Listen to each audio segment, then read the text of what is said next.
You are scrolling right now. Maybe on the couch after a long day. Maybe in bed when you should be sleeping.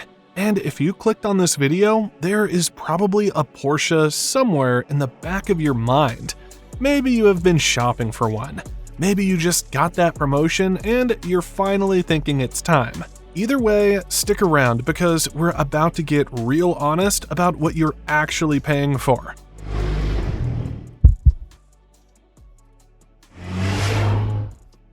So here's the thing, when someone pulls up in a Porsche, you notice. Your brain does a little calculation.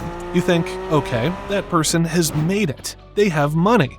They probably have a nice house too. And that reaction happens in about 2 seconds. You did not even think about the engine, the handling, or whether that car can actually perform. You just saw the badge, and that right there is exactly what we need to talk about because Porsche knows this happens. They have spent decades making sure it happens. The real question is whether the car behind that badge actually deserves your $60,000, $80,000, or $100,000. Or are you just buying a very expensive logo to put in your driveway? Let me give you some numbers first because money talks. The cheapest Porsche you can buy new in America right now is the Macan. It starts around $60,900. That is their compact SUV. If you want the iconic 911, you're looking at $114,400 to start. And I mean to start. By the time you add a few options, maybe a better color that is not white or black, you are easily pushing $130,000 or more. The 718 Cayman, which is their two-door sports car, starts at $68,300. The Boxster convertible version is about $70,400. Their electric Taycan begins around $90,900. The Panamera sedan is $99,900, and the bigger Cayenne SUV starts at $79,200. These are serious prices. You could buy a nice house down payment with what Porsche charges for paint options alone. Now, here's where it gets interesting. When you look at what Porsche actually gives you for that money, the engineering is legitimately impressive. Their engines are special. They use what's called a boxer engine layout in most of their sports cars. Basically, the pistons move horizontally instead of up and down. This gives the car a lower center of gravity, which means better balance when you're driving fast through corners. The 911 has its engine mounted in the rear, behind the back wheels. Every other sports car company looked at that layout and said, no thanks. Too difficult to make work properly. Porsche figured it out back in 1963, and they have been refining it ever since. That is over 60 years of development on basically the same concept. The numbers back this up. A 911 Turbo S can go from 0 to 60 miles per hour in 2.6 seconds.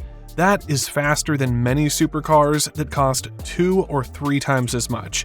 And here's the wild part. You can drive that same 911 to the grocery store, pick up the kids, sit in traffic on Monday morning, and do it all without any drama. Try doing that in a Ferrari or a Lamborghini. Good luck. Those cars will overheat, scrape on speed bumps, and drain your soul in bumper-to-bumper traffic. The Porsche handles daily life and then transforms into a track weapon when you ask it to. But let me pump the brakes here for a second because performance alone does not justify these prices.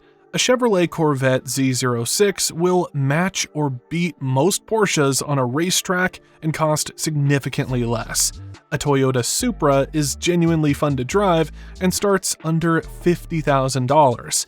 So why does Porsche charge so much more? Part of that answer is build quality. J.D. Power ranked Porsche as the #1 premium brand for initial quality in 2024.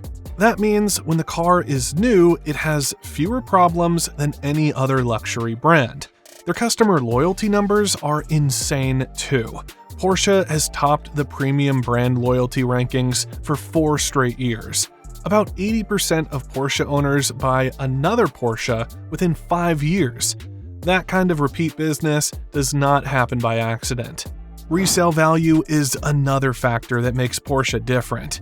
After 3 years of ownership, a typical Porsche retains about 60 to 65% of its original value. Compare that to most luxury cars that lose 40 to 50% in the same period. Some special 911 variants actually appreciate over time. If you bought certain GT3 models and kept them in good condition, you could sell them today for more than you paid. That almost never happens with cars. So, in a weird way, buying a Porsche can actually make financial sense compared to other luxury vehicles that depreciate faster. Okay, so the car is good. Really good, actually. But let's talk about the elephant in the room. The brand prestige thing is real, and Porsche leans into it hard. Their marketing does not focus on horsepower charts or fuel economy numbers. They sell a feeling. They sell achievement. They sell the idea that you have arrived at a certain level in life. Their tagline for years was, "There is no substitute." Think about how confident that is. And somehow it works because they have the heritage to back it up. Over 30,000 racing victories, including multiple wins at Le Mans, the most famous endurance race in the world. When Porsche says they build real sports cars, they have receipts. The problem is that most Porsches sold today are not sports cars at all. The Cayenne and Macan SUVs make up roughly 60 to 70% of their sales, depending on the year. Add in the Panamera sedan, and you're looking at maybe only 20 to 25% of Porsche buyers actually getting a traditional sports car. The Cayenne shares its basic platform with the Volkswagen Touareg and the Audi Q7. Those cars cost way less. Porsche tunes the suspension differently, adds better brakes, gives it more power, and slaps their badge on the front. Is that worth an extra $20,000 or $30,000? Some people say absolutely yes. Others say you're paying for the logo at that point. I have driven both a Cayenne and an Audi Q7 back to back. The Porsche does feel sharper.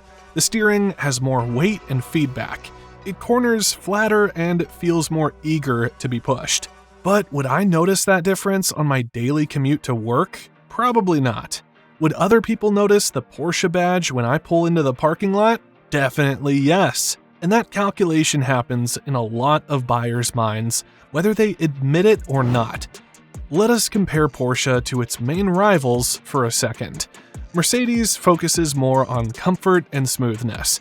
Their cars want to be living rooms on wheels.